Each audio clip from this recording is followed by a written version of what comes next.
Hey, what's up? This is Norris, and today I'm gonna be doing a monthly makes from March. Usually I only do DIY posts and fashion posts on the blog, but I never talk about the items that I make. So this month, I'm gonna show you what I stitched up. The first one is gonna be Simplicity 8613. This is a design I did with Mimi G Style with Simplicity. And the first one is a 3/4 raglan sleeve.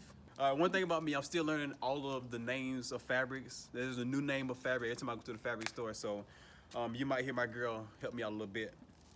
So this is a jersey knit.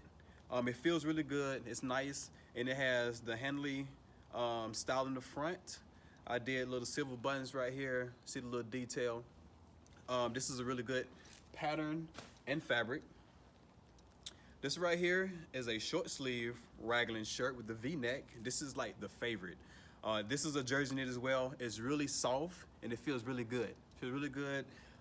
Nice on my sleeves. You can see my arms a little bit. It lays really nice on my chest. Oh man, that's funny. This one right here, I did some print mixing with the stripes and the floral print on the sleeve. This is the crew neck. I like this one too. I think this is a Ponte, I believe, right? Okay, this is a Ponte. It feels really good. It has nice recovery, so you can't stretch it out. Really nice and fitted, nice tight. Next is a pattern my girl found from me because I was complaining one day. I was like, babe, there's no dope patterns out there. I can never find them. She ended up searching the internet and found this dope parka jacket. This is by High Patterns, HP 2004. They do really cool men's patterns. She has a few of them.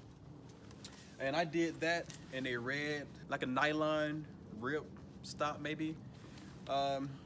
This one right here, I had so much trouble with.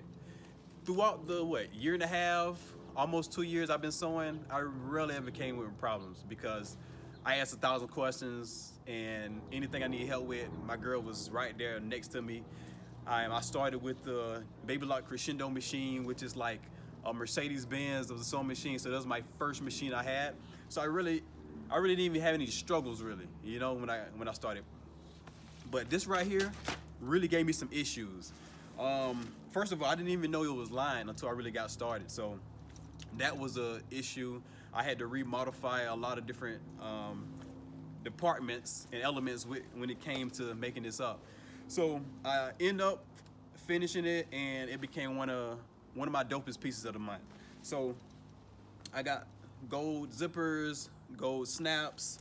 I love the hoodie on it, and the hood comes like up here once you zip it all the way up. And then I got a two-way zip. It zips up, but you also can zip it up from the bottom too once you have the first zipper zipped up. And I like the inside drawstring that it has right here. And I got a little clear drawstring tab, whatever you call that little thingamajig right here. And yeah, all right, so let me back up real quick. The three t-shirts that I showed you at the beginning came from one pattern, which is 8613 once again. So I got 3 different t-shirts from one pattern, all right? Okay, so let me move along. Next is this bowling shirt. Typically when you see a bowling shirt, you only see stripes or solid panels. This one right here, I did with 2 contrasting floral prints. A big floral print and a smaller floral print, but also with different colors in it. And this is a really cool design. I got a lot of good feedback from this on the blog. And I made this using McCall 7206, as you can see right here. It doesn't look like much if you look at the pattern, but there's so many options that you can do if you look beyond the styling of it and just get creative with your own ideas. Also, I end up buying a size way too big. I'm between a 34 and a 40 chest.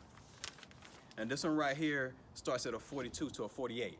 So if you want this pattern, go to my Instagram at Norris, Danta for it, and leave a comment up under this post. Find it somewhere in the gallery of my Instagram and leave a comment and say what's up. The first one to do that, I'm gonna ship you this pattern. Just leave me your address in the DM, all right? All right, this next one comes from the pattern McCall's 7638. It comes with a hoodie option and without the hoodie option. This one that I did right here, I did with the collar option, and I got about 7 different plaids. I love plaid, and I just want to get real creative and mix them all up to make it look really nice. And I think I achieved that. The front I did in similar plaids. It's just with different colorways, just so I could line them up really nice. And I lined up the plaid with the cuff and also with the other cuff. The one thing I didn't like about this one, that the sleeve didn't have a placket. I enjoy making the plackets, making them look really nice on the sleeves, but this one was just like a side split with buttonholes. Also, one really cool thing about this shirt, it kind of serves the purpose of a jacket too, because it's lined really nicely, fully lined, and they have side pockets like you see with women dresses.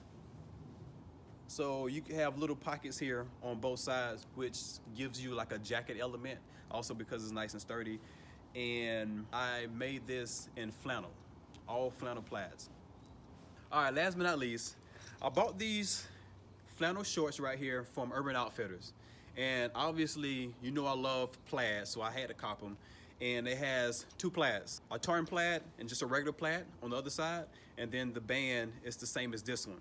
It came with side pockets, a side split, and also a welt pocket in the back. So I loved them so much, I was like, man, I have to make another pair. So I went, got more contrasting plaid, and I made these. And I had to make them exactly how those were made. So I did the side pocket, and I lined up the plaids with that, and also I did the split, and then I did the welt pocket in the back when also matching the plaids up. And instead of doing just 2, I did 3. So I made the band different, and they came out so nice. The flannel on these is just a little bit heavier than those, so I have to wash them, so soften them up a little bit. But for the most part, I love them, and they came out perfect. So there you go. All right, cool. That's all the projects I made this month. Leave me a comment. I love to hear feedback. If you like this video, I'm gonna do a lot more of them every month, just to show you a little bit more in detail what kind of fabric it was, how it felt, what pattern I used, than just posting it on the blog or on Instagram. All right? Like, comment, subscribe. See you next time.